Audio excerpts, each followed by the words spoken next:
সংসদে প্রথম যেদিন পা রাখতে যাচ্ছিলাম সেদিন মনটা খুব ভারী ছিল, কারণ আমার মাও নাই, বাবা নাই, আমি এতিম মানুষ।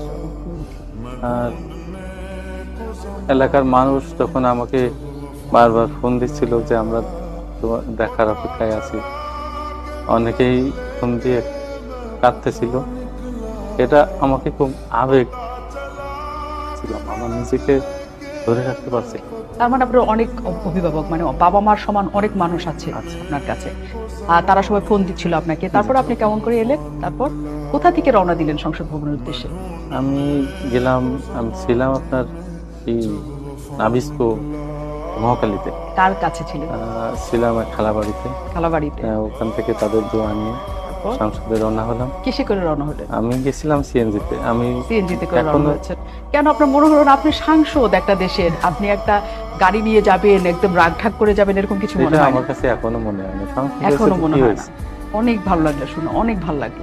তারপরে যাওয়ার পর যখন সংসদ ভবনের ভিতরে ঢুকলেন, কেমন তখনকার অনুভূতি কি? যায় চাকরি দিতে গেলে যেরকম প্রথম টেনশন হতে থাকে সবার, ওরকম হচ্ছিল নাকি অন্য কিছু? যখন যাচ্ছিলাম গেটে বাধা দিল যে সিএনজি যাওয়ার জন্য, তখন বললো যে সংসদ আছে, তখন যেতে দিল আর কি। যাওয়ার পরে যখন নামলাম তখন তো অনেকেই আমাকে ডেকে কথা বললো এবং তাদের সামনে কথা বলেছি। সংসদে যখন গেলাম তখন নিজেকে অনেক একটা নিজের ভিতরে একটা হৃদয় ভারী কাজ করছিল যে আমি এলাকার জন্য আমি কি করতে পারি, আমি কি করব। এই যে দায়িত্ব আমার সবসময় একটা আঘাত, মানে কৃতজ্ঞতা বোধ করছিলেন তাদের প্রতি অনেক, ওইটা অনুভূতি হচ্ছিল যে তাদের জন্য অনেক বেশি কিছু করতে হবে এমন কিছু হচ্ছে। এই যে আপনি একটা ছোট মানুষ, আমরা যদি বলতে চাই, তারপরও অনেক বড়, অনেক বড়, অনেকের চেয়ে অনেক বেশি বড়। এই সময় আপনি সংসদ সদস্য হলেন, আপনি একই প্রশ্ন করি, মানে ভেবেছিলেন যে সংসদ পর্যন্ত যাবেন? আমি জানি যে আপনি অনেক রাজনীতির ধাপে অনেক উপজেলায় সদস্য ছিলেন হয়তো, বা উপজেলা ছিলেন। তারপরে আমি জেলা পরিষদের সদস্য ছিলাম এক বছর।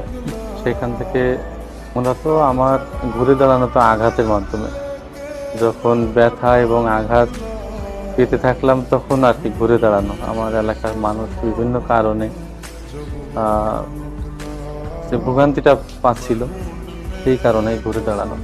আমি বিগত যে জনপ্রশাসন প্রতিমন্ত্রী ছিলেন ইসমাত আরা সাদেক, আমি তার স্নেহের মানুষ ছিলাম, খুবই ভালোবাসতেন, সন্তানের মতো দেখতেন, তার কাছেরই ছিলাম। তিনি মারা যাওয়ার পরে অনেকখানি কষ্টে সময় কেটেছে।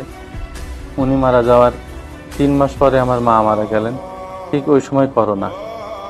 ব্যবসা আছে, আমার ঘের আছে, সেখানেও অনেকভাবে ধস নামলো, ব্যবসায় একটা বাড়ি পেলাম। তো যাই হোক, একটি ব্যাপক একটা কষ্টর সময় চলে আসলো আমার ওই সময়টা। মূলত পরবর্তীতে জেলা পরিষদ নির্বাচনকে সামনে রেখে আমার এলাকাতে যাওয়া এবং জেলা পরিষদ নির্বাচনে অংশগ্রহণ করলাম। তারপরে দেখলেন যে ওখানকার মানুষ আপনাকে অনেক ভালোবাসে, যেহেতু ওই মানুষগুলোর জন্য আপনি অনেক কিছু তখন করেন। অনেক কিছু আরো নিশ্চয়ই জানতে চাই, আমরা অজানা অনেক কিছু আপনাদের তিনজনের মাধ্যমে জানলাম, কিন্তু আমার অনেক কিছু জানার আছে। আমি জানি দর্শক আমার সাথেও জানতে চাই, একজন অ্যাপ্লাইড ফিজিক্সে পড়া মানুষ, একজন উচ্চতর গণিত করা মানুষ, একজন নানা ধাপে কষ্ট পাওয়া মানুষ, কেমন করে জনগণের জন্য কাজ করার জন্য হঠাৎ করে নিজের মনকে তৈরি করেন, আমরা সেই গল্প শুনতে আসবো বিরতির পর।